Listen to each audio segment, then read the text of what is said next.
Hello students, कैसे हैं आप। आइए हम काल के संदर्भ में पढ़ रहे थे। आज हम पढ़ते हैं वर्तमान काल का संभाव्य वर्तमान काल। हम पढ़ेंगे संभाव्य वर्तमान काल। 5वां रूप पढ़ रहे थे, संभाव्य वर्तमान काल।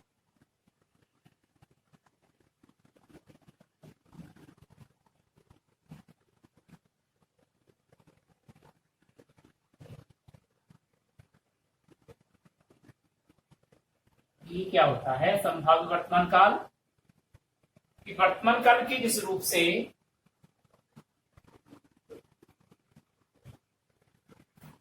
वर्तमान काल के जिस रूप से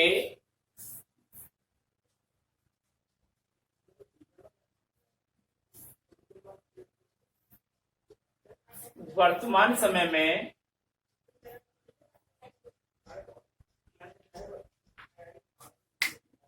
वर्तमान काल के जिस रूप से वर्तमान समय में काम होने की संभावना व्यक्त होती है।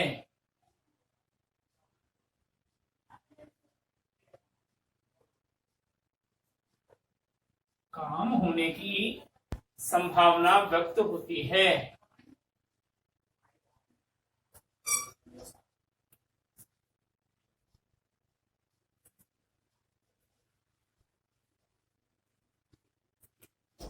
व्यक्त होती है उसे संभाव्य वर्तमान काल कहते हैं। उसे संभाव्य वर्तमान काल कहते हैं।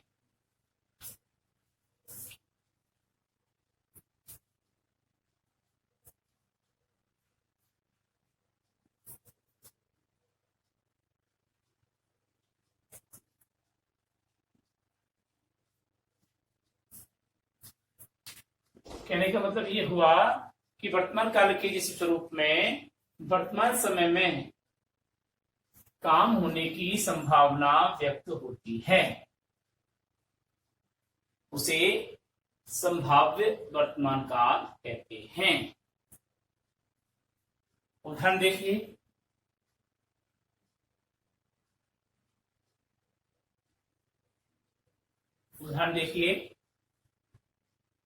सुधाकर आया है तो काम हो जाना चाहिए। सुधाकर आया है तो काम हो जाना चाहिए। तो काम हो जाना चाहिए।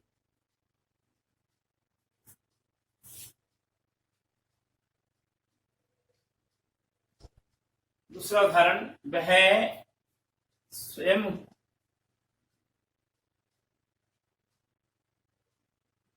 अब तो देश आगे बढ़ता सा लगता है।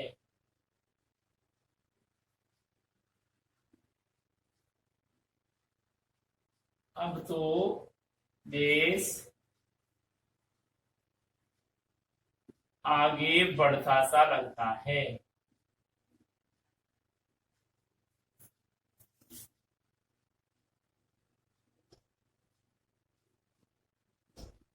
और नेक्स्ट उदाहरण है, वह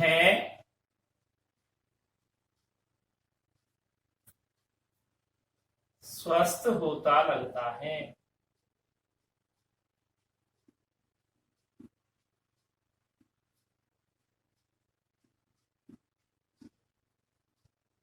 वह स्वस्थ होता लगता है। तो यहाँ संभावना व्यक्त की जा रही है। पूरी तरह से बात हो पा नहीं रहा है, लेकिन संभावना व्यक्त हो रही है। काम होने की संभावना व्यक्त हो रही है, इसलिए यहाँ पर संभाव्य वर्तमान काल का रूप हुआ। अब इसी के साथ ये वर्तमान काल हमारा पूरा होता है। अब आता है हमारा भविष्यत काल। तीसरा पॉइंट है भविष्यत काल।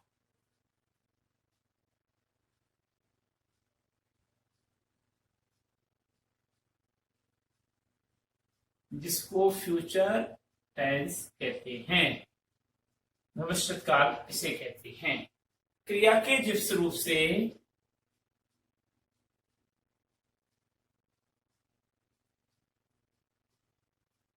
क्रिया के जिस रूप से यह ज्ञात होता है कि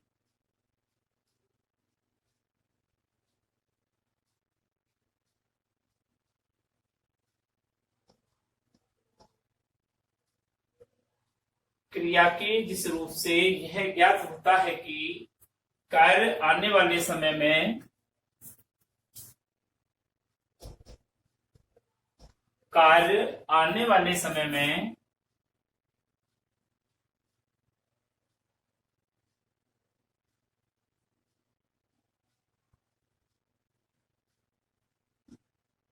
क्रिया के जिस रूप से यह ज्ञात होता है कि कार्य आने वाले समय में संपन्न होगा।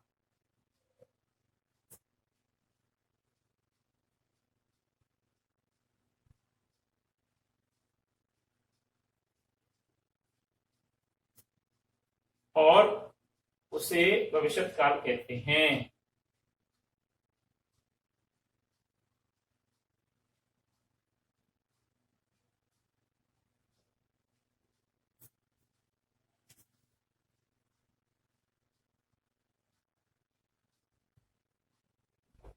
यानी कि क्रिया आगे आने वाले समय में संपन्न हो रही है, उसे क्या कहेंगे? भविष्यत काल कहते हैं। क्रिया के जिस रूप से यह ज्ञात होता है कि कार्य आने वाले समय में संपन्न होगा, उसे हम भविष्यत काल कहते हैं।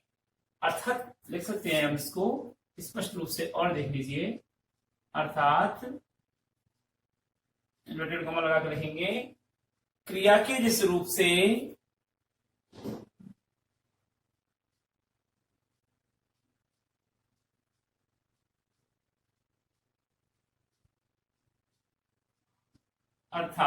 क्रिया के जिस रूप से आने वाले समय भविष्य में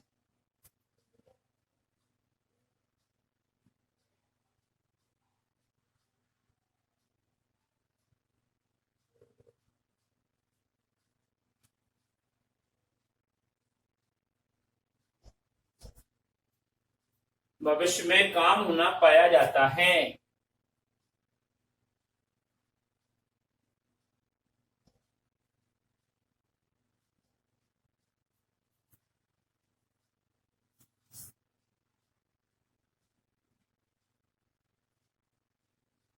उसे भविष्यत काल कहते हैं।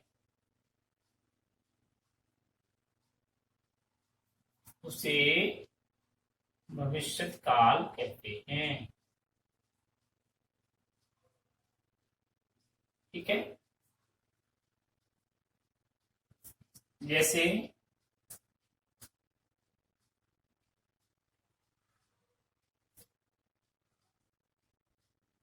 मोहन कल विद्यालय जाएगा।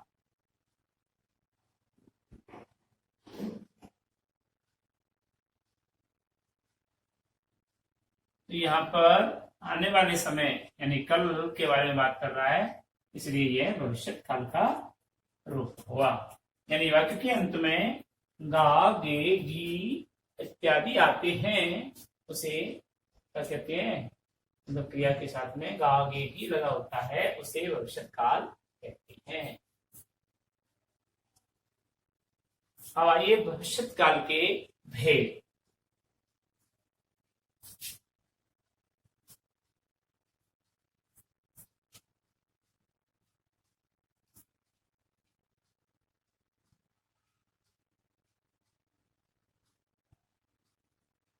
भविष्यत के भेद। भविष्यत काल के कितने भेद होते हैं? तो देखिए, भविष्यत काल के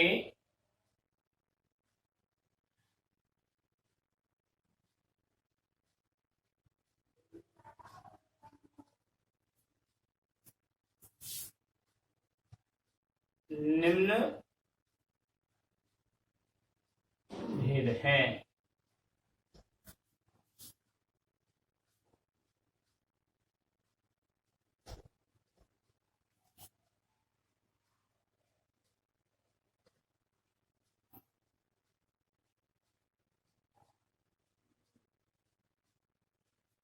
भविष्य काल के निम्न भेद हैं। नंबर 1 सामान्य भविष्य काल।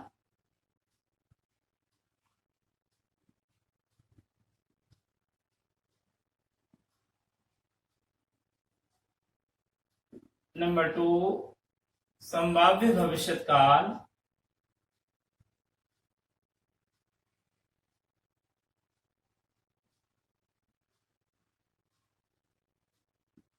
संभाव्य भविष्य काल। और नंबर 3 अज्ञात भविष्य काल। नंबर तीसरा है अज्ञात भविष्य काल।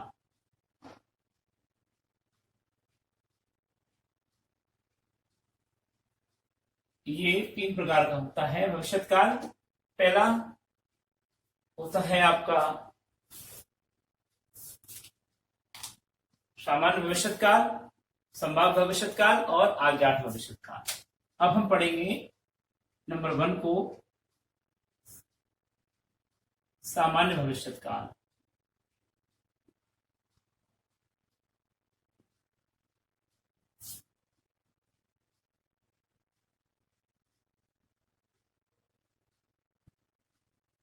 सामान्य भविष्य काल में देखिए क्या होता है, क्रिया के जिस रूप से उसके भविष्य में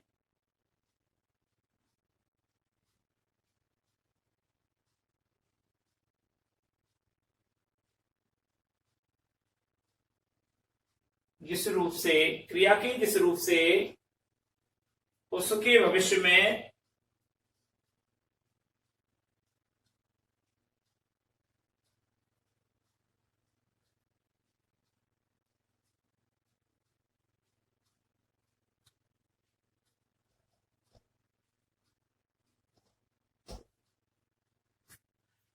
सामान्य रूप में होने का बोध हो।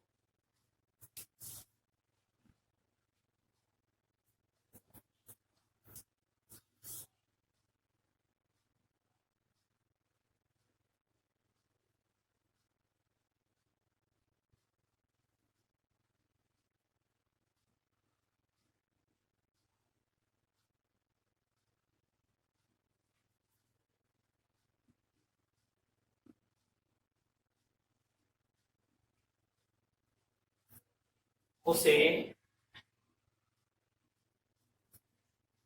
सामान्य भविष्य काल कहते हैं।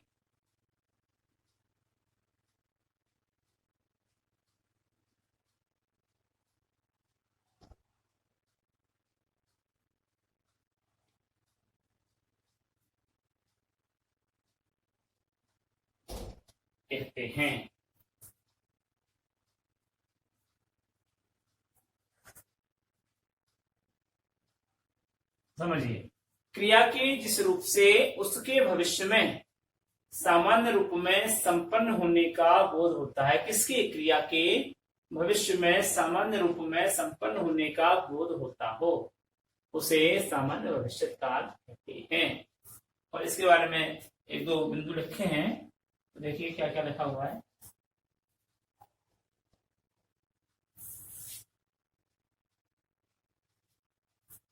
इस काल में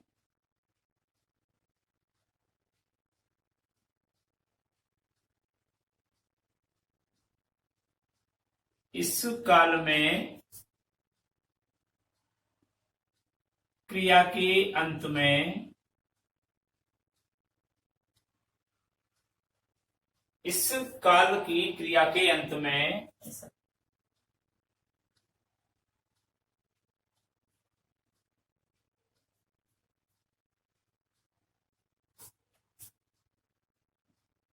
एगा,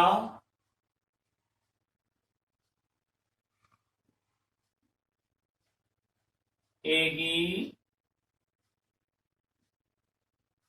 एंगे,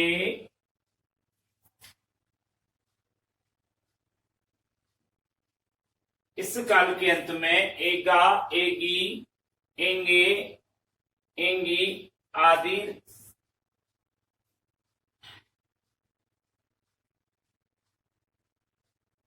आदि लगे होते हैं।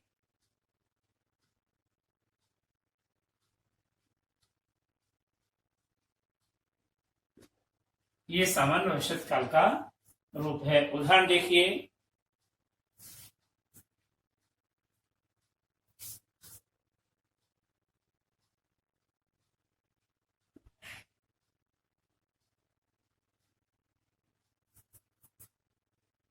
अब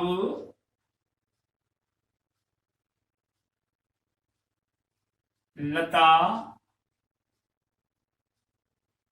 सभी प्रतियोगिताओं में भाग लेगी।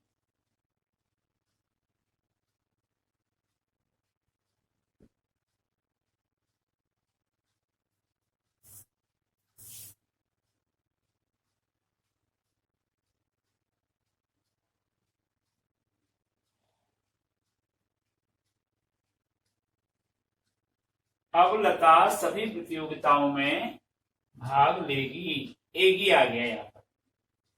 तो ये सामान्य भविष्य काल का रूप उदाहरण हुआ। ठीक है, जैसे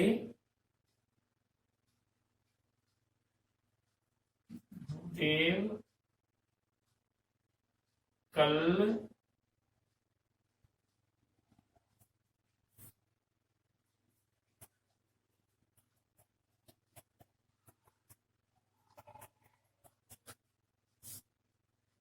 वे कल जयपुर जाएंगे।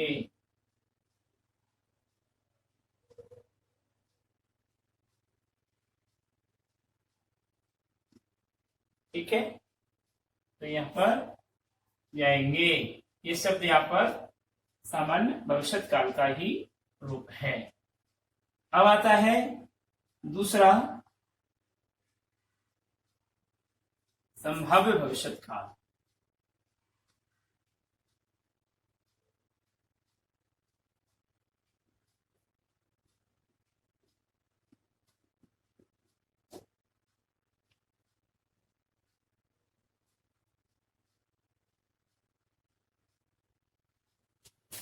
संभाव्य भविष्य काल वही संभावना व्यक्त की जाती है। तो भविष्य काल के जिस रूप से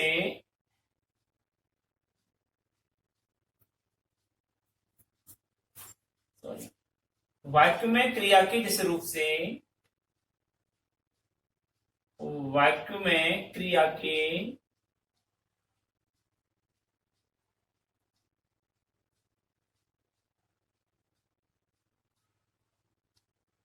वाक्य में क्रिया के जिस रूप से उसके भविष्य में घटित होने की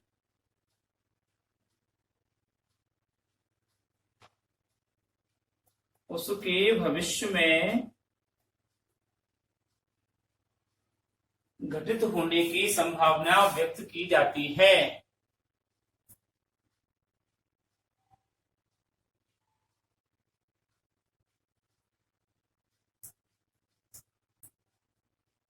संभावना व्यक्त की जाती है।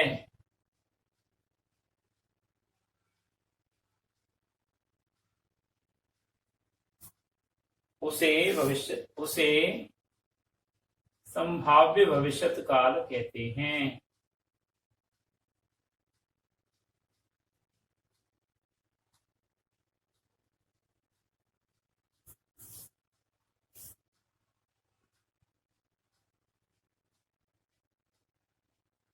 वाक्य में क्रिया के जिस रूप से उसके भविष्य में घटित होने की संभावना व्यक्त की जाती है उसे संभाव्य भविष्य काल कहते हैं। ठीक है, तो इसके बारे में क्या बोल रहा है, व्याकरण में क्या कहा गया है कि संभाव्य भविष्य काल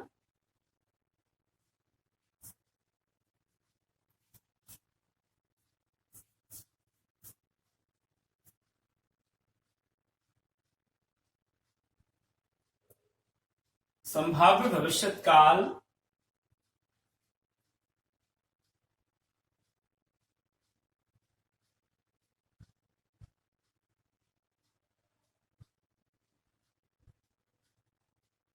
संभाव्य भविष्यत काल की क्रियाएं धातु में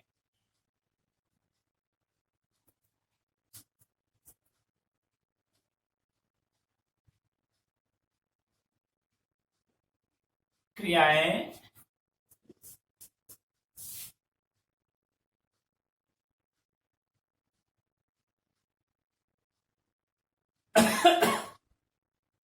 संभाव्य भविष्यत काल की क्रियाएं धातु में ए ओ ऊ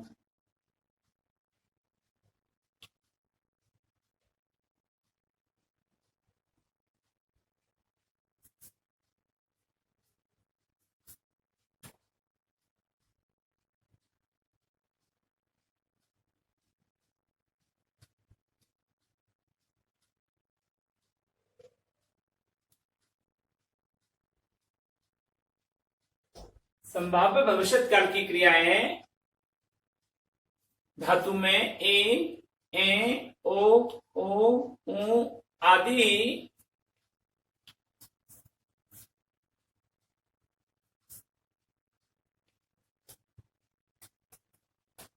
लगाकर बनाई जाती हैं या बनती हैं।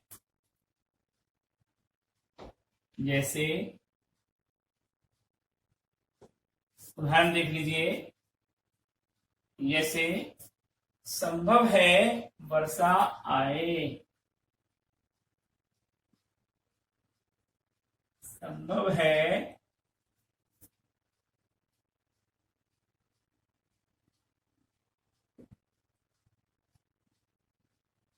आंधी के साथ वर्षा आए।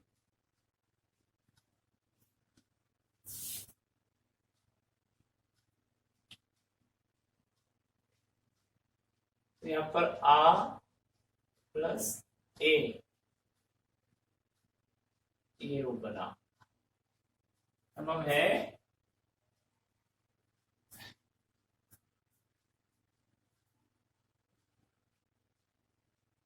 अगला हो सकता है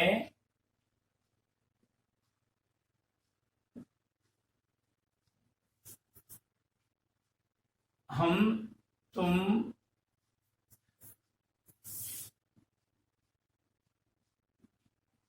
स्टेशन पर मिलें।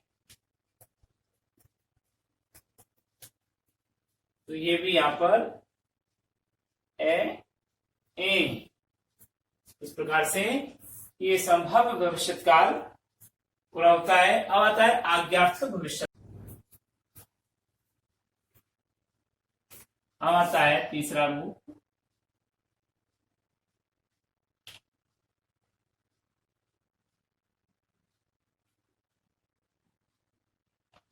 आज्ञार्थक भविष्यत काल।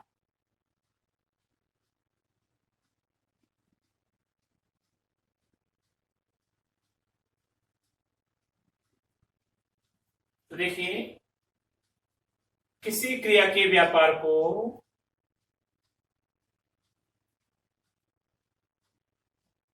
किसी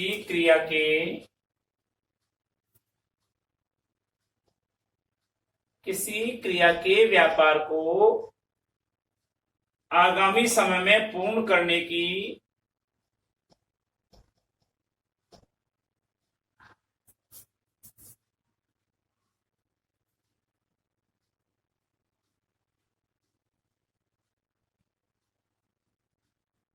किसी क्रिया के व्यापार को आगामी समय में पूर्ण करने की आज्ञा प्रकट करने वाले रूप में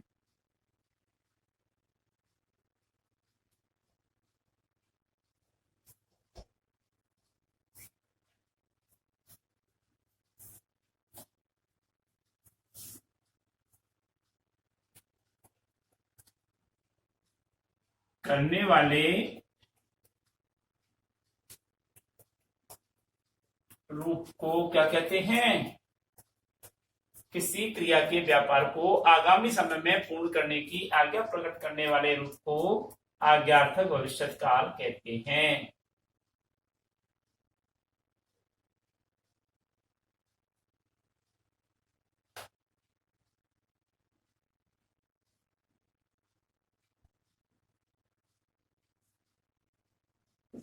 ठीक है, उदाहरण देखिए।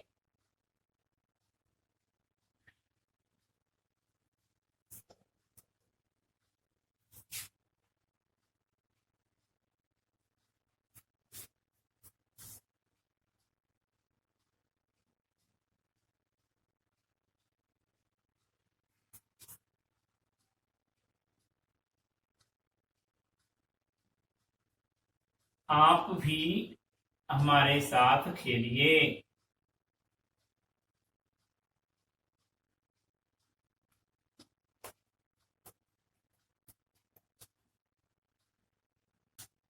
दूसरा, तुम सब चले जाओ।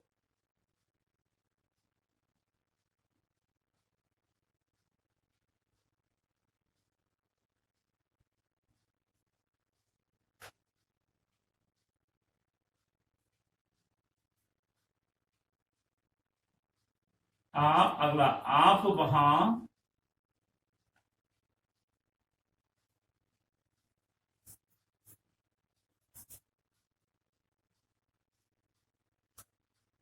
अवश्य ही जाइएगा। तो ये सब आज्ञार्थक वाक्य हैं। आज्ञार्थक क्रियाओं से बने होने के कारण किसी क्रिया के व्यापार को आने वाले समय में, आगामी यानी आने वाले समय में पूर्ण करने की आज्ञा प्रकट करने वाले रूप को आज्ञार्थक भविष्यकाल कहा जाता है। इसी के साथ में आज हमारा ये काल चैप्टर प्रकरण पूरा हुआ। अभी आपको आज का होमवर्क हम दे रहे हैं, तो आज के लिए होमवर्क लिखिए।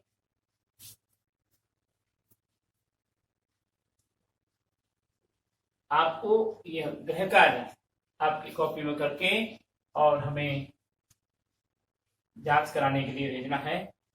क्वेश्चन नंबर 1,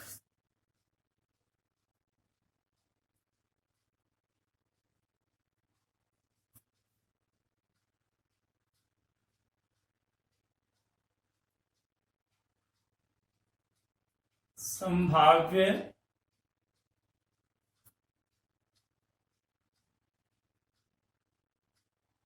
भविष्यत काल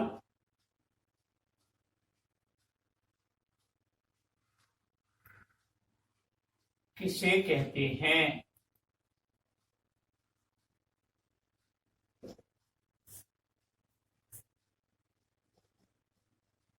उदाहरण सहित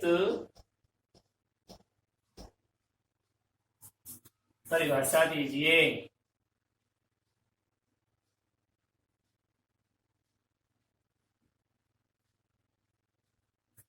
क्वेश्चन नंबर 2,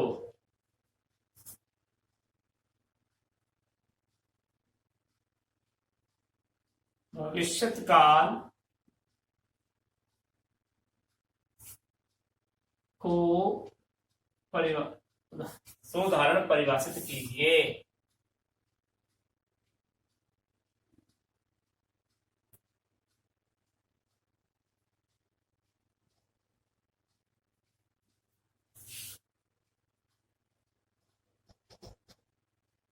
उदाहरण का मतलब होता है उदाहरण सहित।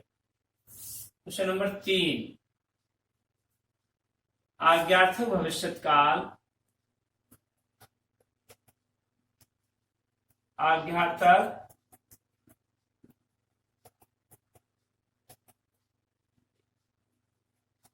भविष्यत काल से आप क्या समझते हैं? यानी कि कोई परिभाषा है।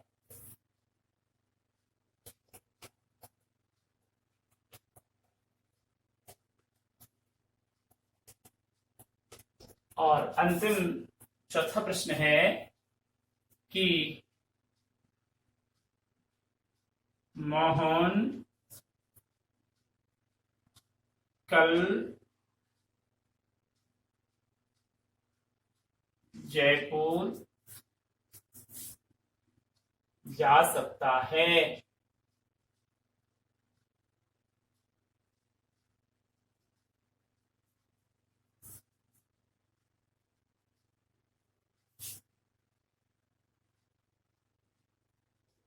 प्रस्तुत वाक्य में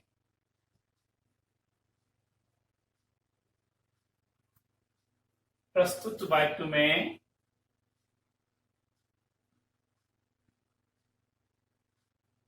कारक और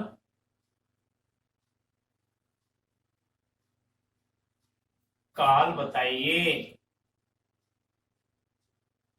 मैं आपको बता देता हूं इस प्रश्न के बारे में कि जब आपसे कारक और काल पूछ रहा है, यानी कि ये शब्द जो पूछेगा वो कारक हो, तो कारक को आपको ये इसमें भी बताना है, ठीक है, इसमें कौन सा कारक है, इसमें भी बताना है, इसमें कौन सा कारक है, ठीक है। तो कारक के लिए दोनों जितने भी वाक्य में जितने भी कारक आते हैं उनके बारे में बताना है कौन सा कारक है, ठीक है। और काल के बारे में क्रिया से पता चलता है कि कौन सा काल है और क्या अब आपने सब पढ़ा है, उसके बारे में समझाया है, तो कैसे आप इसको सुनिश्चित करोगे कि यह कौन सा काल है। इस प्रकार आपको उत्तर देना है, ये नहीं कहना है कि यहाँ पर केवल ये कौन सा काल है एक बार में लिख दिया आपने। जितने भी शब्द आते हैं उन सभी में आपको कारक ढूंढना है, प्रत्येक में कारक ढूंढ करके आप हमें बताएंगे। और ये काल, कारक और काल आपके ये प्रकरण समाप्त होता है। अगले वीडियो में हम वाच्य की बात करेंगे और वाच्य प्रकरण को समझाएंगे। नमस्कार।